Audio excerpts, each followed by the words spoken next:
नमस्ते भारत।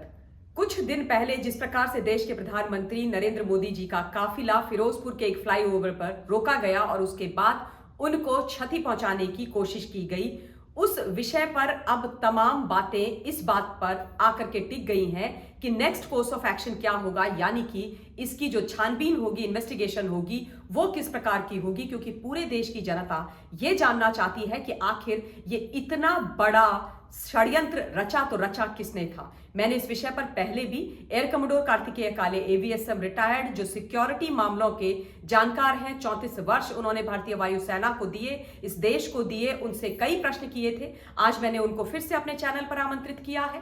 आप लोगों के प्रश्न, आप लोगों के मन के जो कौतूहल है, वो प्रश्न मैं एयर कमोडोर कार्तिकेय के सामने रखूंगी और वो आप लोगों को इन सभी जो भी आपके मन में प्रश्न चल रहे हैं उनके सीधे जवाब देंगे।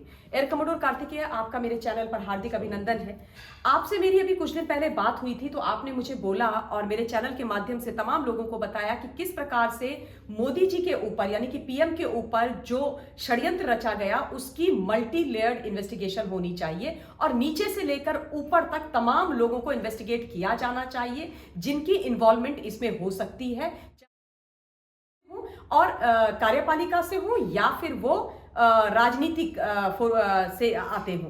तो अब सुप्रीम कोर्ट ने एक कमेटी का गठन कर लिया है और उसमें एक रिटायर्ड जो जज हैं वो इस कमेटी को हेड कर रहे हैं। उसमें एक डीजीपी हैं चंडीगढ़ के, एनआईए के सीनियर अफसर हैं। तो इस बारे में अब आपका क्या कहना है, आप इस पर क्या कहेंगे? क्योंकि अब मुझे ये मल्टी लेयर तो नहीं लग रही है। देखिए ममता जी, आपका जो इस बारे में जो लोगों का कौतूहल है और लोगों को ये समझने की कोशिश कर रहे हैं लोग कि इस इन्वेस्टिगेशन का क्या नतीजा निकलेगा और सुप्रीम कोर्ट ने ये इन्वेस्टिगेशन अपने हाथ में क्यों ले ली। ये इन्वेस्टिगेशन जो थी एक एडमिनिस्ट्रेटिव प्रोसीजर के अंतर्गत सेंट्रल गवर्नमेंट कर रही थी और स्टेट गवर्नमेंट का अपना एक रोल होता है, वो अपना रोल कर रहे थे। परंतु इसमें सुप्रीम कोर्ट ने एक रिट के माध्यम से ये पावर अपने पास इस समय खींच लिया है। और आश्चर्य की बात यह है कि उन्होंने, सुप्रीम कोर्ट ने सेंट्रल गवर्नमेंट को और स्टेट गवर्नमेंट को ये कहा है कि आप अपने अपने इन्वेस्टिगेशन क्यों कर रहे हैं। अब इसमें थोड़ा सा मुझे आश्चर्य तो हुआ है क्योंकि एक तो सबसे पहली बात यह है कि सुप्रीम कोर्ट ने अपने विजडम में ये जो पावर है ये अपने पास ली है, उस बात पे कोई डिबेट नहीं है। परंतु इस बात को हम समझने की कोशिश करेंगे कि क्या ये सही स्टेप है, क्या ये आगे चल के इसके क्या एडवांटेजेस होंगे, क्या डिसएडवांटेजेस होंगे, हम इसको एक बार थोड़ा सा डिस्कस कर लेते हैं जी। अब इस बारे में मैंने पिछली बार भी बोला था कि मल्टीलेटरल जो है और मल्टी लेवल इन्वेस्टिगेशन होनी चाहिए। मल्टीलेटरल इन्वेस्टिगेशन और मल्टी लेवल इन्वेस्टिगेशन का मतलब बेसिकली ये है कि देश की जो फॉरमोस्ट इन्वेस्टिगेटिव एजेंसीज हैं, चाहे वो स्टेट पुलिस को बिलोंग करती हैं, चाहे वो सेंट्रल गवर्नमेंट को बिलोंग करती हैं, वो उनको इस इन्वेस्टिगेशन में इन्वॉल्व होना चाहिए। एंड आप एक चीज़ का ध्यान रखिए कि सुप्रीम कोर्ट जबकि ओवरसी इन्वेस्टिगेशन कर सकता है, परंतु वो खुद इन्वेस्टिगेशन नहीं कर सकता है, बिकॉज सुप्रीम कोर्ट के पास ऐसी कोई एग्जीक्यूटिव एजेंसी नहीं है जिससे वो कोई भी इन्वेस्टिगेशन कर पाए।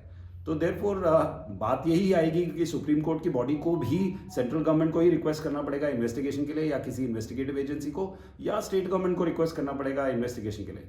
तो मुझे एक्चुअली ये बिल्कुल समझ ही नहीं आया कि सुप्रीम कोर्ट को इस बारे में एक तल्ख रवैया अपनाने की क्या जरूरत थी कि, और ये कहने की क्या जरूरत पड़ गई कि आप अपनी तरफ से इन्वेस्टिगेशन कैसे कर रहे हैं। वो इन्वेस्टिगेशन रिपोर्ट सुप्रीम कोर्ट अपने पास मंगवा सकता था, परंतु सुप्रीम कोर्ट ने एक्चुअली ऐसा नहीं किया। और खैर ये सुप्रीम कोर्ट का विजडम है, इस बारे में मैं कुछ कहना नहीं चाहता, परंतु एक एडमिनिस्ट्रेटिव प्रशासनिक अधिकारी होने के नाते और इन सब चीज़ों को क्लोज से देखने के नाते मुझे थोड़ा सा आश्चर्य तो हुआ। और सेकंड चीज़ जो इसमें आश्चर्य की बात एक्चुअली है, क्योंकि अब एडमिनिस्ट्रेशन का एक प्रिंसिपल भी है और जस्टिस का भी प्रिंसिपल है कि justice delayed is justice delayed. अब इस केस में अब आप देखिए कि भारत के चीफ एग्जीक्यूटिव ऑफिसर, जैसे उनको कहते हैं, प्रधानमंत्री के लिए ये के अगेंस्ट ये प्रॉब्लम हुई। और इस प्रॉब्लम में इस पूरे केस में बड़ा क्लियर है कि जो एडमिनिस्ट्रेटिव ऑर्डर्स हैं और जो बेसिकली जो रूल्स एंड रेगुलेशंस जो सबने एक्सेप्ट किए हैं, इतने सालों से चल रहे हैं और वो सबने एक्सेप्टेड है, उनमें कहीं ना कहीं लोगों ने कोताही करी, लापरवाही बरती। और आश्चर्य की बात यह है कि अब उस पर डिबेट होने जा रहा है कि वेदर वो लापरवाही बरती वो सही है या गलत है। परंतु मतलब इस मामले में मेरे भी मन में कोई डिबेट नहीं है। इस मामले में मेरे मन में कोई आश्चर्य और कोई शंका ही नहीं है कि यदि इस मामले को लापरवाही से लिया गया तो उसके लिए डेफिनेटली इन्वेस्टिगेशन करके इमीडिएटली एकदम एक सैंक्शन होना चाहिए, और जो दोषी हैं उनको जो है पनिशमेंट कहीं ना कहीं किसी न किसी प्रकार से इमीडिएटली देनी चाहिए। देखिए, Actually, सुप्रीम कोर्ट की इन्वेस्टिगेटिव कमिटीज का बहुत रिकॉर्ड रहा है कि वो काफ़ी लंबी चलती हैं और बहुत उसमें डिबेट एंड डिस्कशन होता है। जैसा कि कोर्ट्स का रूप होता ही है कि डिबेट होते हैं, कई कानूनी पेचीदे मामलों पे डिस्कशन होते हैं, कई कानून की पेचीदगियाँ वहाँ बाहर निकलती हैं, लोग आपस में एक दूसरे पर वो करते हैं। तो बेसिकली इसका कहने का मतलब यह है कि जस्टिस तो डिले, जहाँ तक मुझे दिख रहा है, वो होने का काफ़ी चांसेस हैं। और ऐसा लगता है कि कम से कम जब तक ये सुप्रीम कोर्ट की टीम जो है अपना डिसीजन नहीं ले लेती और हर किसी इशू पे उसको बहुत बारीकी से अध्ययन नहीं कर लेती, तब तक किसी निष्कर्ष पर पहुंचेगी नहीं। जी बिल्कुल, आपने जो चीजें बोली हैं एक एक चीज बिल्कुल सही है। और कार्तिक जी, हो क्या रहा है कि इस वक्त देश की जो जनता है उसके मन में भी यही प्रश्न आ रहा है कि किसी नेता की बात नहीं है, किसी राजनीतिक दल के नेता की बात नहीं है, देश के प्रधानमंत्री की बात हो रही है। और जैसा आपने बोला कि ब्लू बुक में सब कुछ लिखा हुआ है और उसको पूरी तरीके से उसकी अवहेलना की गई है। और जब अवहेलना हुई है, एक प्रदेश के अंदर हुई है, तो फिर उसमें डिबेट कहां पर है, उसमें किसी के भी मन में प्रश्न कहां पर है, कौतूहल कहां पर है। तो यही लोग पूछ रहे हैं कि अगर पीएम के साथ ऐसा हो रहा है तो फिर आम जनता का क्या। और ये प्रश्न उठना बिल्कुल लाजमी सी बात है, इसमें कोई दो राय नहीं है। तो आपने जो चीजें बोली बिल्कुल सही है। एक और चीज मैं आपसे पूछ रही हूं, क्योंकि आप बहुत टू द पॉइंट जवाब देते हैं और अपने शब्दों को बिल्कुल भी मिस नहीं करते हैं, कि हम कुछ समय पहले से और काफी समय से ये देखते आए हैं देश के अंदर कि जुडिशियल एक्टिविज्म ने बहुत ही अपना एक जगह सी बना ली है यहाँ पर। और कई तमाम ऐसी चीजें हो रही हैं जुडिशरी के अंदर जो मेरे ख्याल से नहीं होनी चाहिए। तो उस पर भी अगर आप कोई कुछ लाइट थ्रो कर दें, उसके बारे में भी कुछ लोगों को बता दें। देखिए, ऐसा है कि सुप्रीम कोर्ट भी एक कॉन्स्टिट्यूशनल अथॉरिटी है, यानी सुप्रीम कोर्ट का एस्टैब्लिशमेंट जो है वो कॉन्स्टिट्यूशन, भारत के कॉन्स्टिट्यूशन के हिसाब से ही हुआ है। और उसमें एक कंप्लीट चैप्टर है जिसमें सुप्रीम कोर्ट के सारे पावर्स और फंक्शंस दिए हुए हैं। जब ओरिजिनली कॉन्स्टिट्यूशन बना था तब सुप्रीम कोर्ट के ओरिजिनली केवल 4 तरीके के पावर्स जो उसमें अच्छी तरह से डिफाइन किए गए हैं। एक तो उसके ओरिजिनल पावर्स हैं, ओरिजिनल पावर्स ऑफ जुरिसडिक्शन है, ओरिजिनल जुरिसडिक्शन है। देन उसके बाद एपेलेट जुरिसडिक्शन है, एपेलेट यानी बाकी लोग जो अपील करते हैं उसको वो सुन सकते हैं। देन उसके पास कुछ एडवाइजरी जुरिसडिक्शन है, या मीन्स अगर सरकार चाहे तो सुप्रीम कोर्ट से एडवाइस ले सकती है कानून के मामले पे। और आखिरी है पावर ऑफ जुडिशियल रिव्यू, जिसके हिसाब से यदि कोई जजमेंट होता है या कोई भी लॉ ऐसा पास होता है जो सुप्रीम कोर्ट सोचता है कि ये लॉ पास नहीं होना चाहिए या इसमें कोई रिव्यू होना चाहिए या इसमें कोई बदलाव आना चाहिए, तो सुप्रीम कोर्ट जो है वो उसको ले सकता है और उस बात पे डिसीजन दे सकता है। तो ये जो 4 इनहेरेंट पावर्स हैं, ये पावर सुप्रीम कोर्ट को जो कॉन्स्टिट्यूशन ने दिए हैं। परंतु कुछ सालों पहले भी देखा गया था और कुछ समय से ऐसा देखा जा रहा है कि जहाँ जहाँ एग्जीक्यूटिव के कुछ उनको लगता है, सुप्रीम कोर्ट को लगता है कि फेलियर है, वहाँ कुछ एग्जीक्यूटिव फंक्शंस भी सुप्रीम कोर्ट ने अपने ऊपर ले लिए हैं, जिसको नाम जुडिशियल एक्टिविज्म का दिया गया था। और जो आज से 10-15 साल पहले बहुत इंटेंस डिबेट इस बात पे हुआ था कि ये जो प्रोसीजर है ये सही है कि नहीं, एग्जीक्यूटिव के पावर्स को जुडिशरी को टेक ओवर करना, ये बात सही है कि नहीं। और देखिए, जो कॉन्स्टिट्यूशन के फ्रेमर्स, जब कॉन्स्टिट्यूशन बनाया गया था तो उसके जो 3 पिलर बनाए गए थे वो बहुत सोच समझ के अलग अलग एक दूसरे से रखे गए थे और सबके फंक्शंस अलग अलग रखे गए थे, उनमें चेक्स एंड बैलेंसेस रखे गए थे ताकि एक दूसरे को वो कंट्रोल कर सकें और उसमें किसी की भी ऑटोनॉमी ना हो, कोई भी ऑटोक्रेटिक ना हो पाए, किसी की हेजोनॉमी ना हो, कोई भी ऐसा पावर इतना बड़ा ना बन जाए कि बाकी दो को कंट्रोल करे। तो देयरफॉर मुझे लगता है कि सुप्रीम कोर्ट को खुद इस मामले में शायद अपने मन में विचार करना चाहिए। लर्नेड जजेस हैं, बहुत जानते हैं, बहुत अच्छे, बहुत समझदार हैं और उनको शायद ये सोचना चाहिए कि कहीं ये एक्चुअली इस केस को जुडिशियल एक्टिविज्म, ओवर एक्टिविज्म का केस तो नहीं देखा जाएगा। और जो एग्जीक्यूटिव फंक्शंस हैं, इन्वेस्टिगेशन के एग्जीक्यूटिव फंक्शंस हैं, जो एडमिनिस्ट्रेटिव उनको रिस्पॉन्सिबिलिटी दी गई है, उसमें इंटरफियर करके सुप्रीम कोर्ट क्या मैसेज देना चाहता है।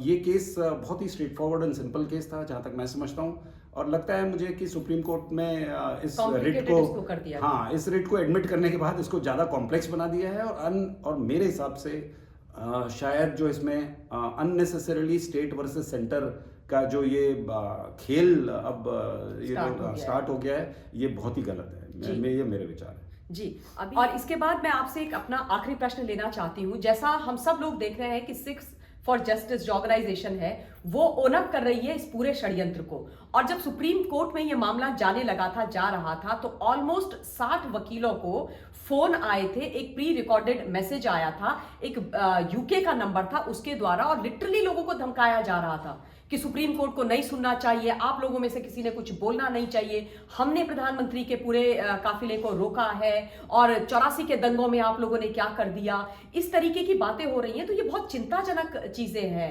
क्योंकि अब ये कोई आंतरिक बात नहीं है, ये किसी पार्टी वर्सेस एक पार्टी या प्रधानमंत्री की बात नहीं है। देखिए, बहुत ही खतरनाक जो विदेशी हाथ है, जो ताकतें हैं, वो प्रधानमंत्री के खिलाफ लगी हुई हैं। इसके बारे में आप क्या बोलना चाहते हैं? देखिए ममता जी, अगर आपको याद होगा पिछले वीडियो में मैंने क्लियरली कहा था कि कुछ ऐसी ताकतें हैं जो बाहर से कठपुतली की तरह हमारे देश में हमको पपेट्स की तरह चला रही हैं, और डेफिनेटली उन ताकतों को कंट्रोल करने का जो काम है, जिम्मा है, वो भारतीय सरकार पे है। अब मुझे ये समझ नहीं आता है कि सुप्रीम कोर्ट ने जो इन्वेस्टिगेटिव टीम बनाई है वो इसमें कैसे योगदान करेंगे। देखिए, सुप्रीम कोर्ट के जो पावर्स हैं वो जुडिशियल पावर्स हैं, वो इस देश के बाहर उन पावर्स का कोई मतलब नहीं है। और इस देश के बाहर जो वो पावर्स हैं वो लार्जली एडवाइजरी और केवल इस कैपेसिटी में होते हैं कि आप सुनेंगे और आप बोलेंगे वाह वाह बहुत अच्छा डिसीजन है, परंतु उनके कोई लीगल स्टैंडिंग और उनकी कोई वो नहीं है, जिसे बोलते हैं कोई ताकत नहीं है उन बातों में। तो ये अब यही मुझे आशंका हो रही थी जब मैं ये डिस्कशन मैंने लास्ट टाइम आपके साथ किया था कि किस तरह से इस आखिरी कड़ी को जो है जोड़ा जाएगा। और मैं चाहता था कि ये मल्टीलेटरल इन्वेस्टिगेशन होके इस पूरी मल्टीलेटरल इन्वेस्टिगेशन को जब अलग अलग लेवल पे हो जाए तब इसको एक साथ देखा जाना चाहिए। तब शायद सुप्रीम कोर्ट अगर इसको देखता तो शायद एक अच्छा मैसेज। आई कंप्लीटली अग्री कि मल्टी लेयर्ड होता, नीचे से ऊपर होता, ऊपर से नीचे होता, जो भी वो अप्रोच लेते, आप एग्जीक्यूटिव्स के करते, आप पॉलिटिशियंस की करते, और उसके बाद शायद सुप्रीम कोर्ट भूमिका में आता जहां पर वो डॉट्स को कनेक्ट करते, और ultimately end of the day हमें ये पता चलता कि इतने बड़े षड्यंत्र के पीछे आखिर हाथ किसका है। पर ऐसा होता हुआ दिखाई नहीं दे रहा है, और आपकी बातों से साफ हो गया है कि अभी मतलब ये बहुत लंबा खिंचने वाला है। अब सुप्रीम कोर्ट क्या होगा कि एग्जीक्यूटिव एजेंसीज तो सरकार के पास ही हैं, तो सुप्रीम कोर्ट अब सरकार से इन्वेस्टिगेट करने की रिक्वेस्ट करेगा, या कुछ पावर्स लेगा, या कोई एग्जीक्यूटिव एजेंट्स को अपने पास रखेगा। दैट मीन्स पुलिस के कुछ लोग उसके पास जाएंगे, तो वो फिर इन्वेस्टिगेट करेंगे, कोई स्पेशल टीम बनाई जाएगी, और फिर उसके बाद जो है कोई डिसीजन आएगा। अब मल्टी लेयर्ड और मल्टी लेवल इन्वेस्टिगेशंस में समय लगना लाजमी है। इस समय स्पीड इज ऑफ एसेंस, यानी क्विकली काम करना चाहिए, बिकॉज आपको पता है कि जो ट्रेल होती है, यानी जो क्रिमिनल जो ट्रेल छोड़ता है, वो भी बहुत जल्दी ठंडी हो जाती है अगर आप उस पर जल्दी से काम ना करें। और जितने आप इसमें लेयर्स ऐड करेंगे उतनी ही मुश्किल होने वाली है। Executive action would have been the fastest way to get result, but अब now it has become a process of judicial review. तो अब भाई सुप्रीम कोर्ट के ऊपर है सब कुछ कि सुप्रीम कोर्ट कितनी जल्दी इस बात को देखता है, कितनी रिस्पॉन्सिबिलिटी समझता है, और किस तरीके से इसका सॉल्यूशन ढूंढता है। जी बिल्कुल आपने सही बोला। पूरे देश की जो निगाहें हैं अब सुप्रीम कोर्ट पर टिकी हुई हैं, क्योंकि सारा देश ये जानना और समझना चाहता है कि आखिर भारतवर्ष के प्रधानमंत्री के ऊपर इतना बड़ा साजिश और षड्यंत्र रचने की हिम्मत देश के अंदर हुई तो आखिर किसकी हुई। देश की सीमा के बाहर नहीं, अपितु देश की सीमाओं के अंदर, पर पाकिस्तान के बहुत करीब, और सिख फॉर जस्टिस जैसी ऑर्गेनाइजेशन अपना हाथ बड़े ही ग्लोरीफाइड तरीके से इसमें दिखा रही हैं। Thank you very much air commodore Kartikeya, आपने एक एक चीज बहुत क्लियरली हम सबको बताई है, और मैं अपने दर्शकों से ये निवेदन करना चाहती हूं कि इस विषय पर दोबारा चर्चा होती रहेगी, और हम सबको लगातार इस विषय पर बात करते रहना चाहिए। जल्द आप लोगों के बीच में फिर से हाजिर होंगी। Till then stay safe, stay blessed and जय हिंद। Thank you very much.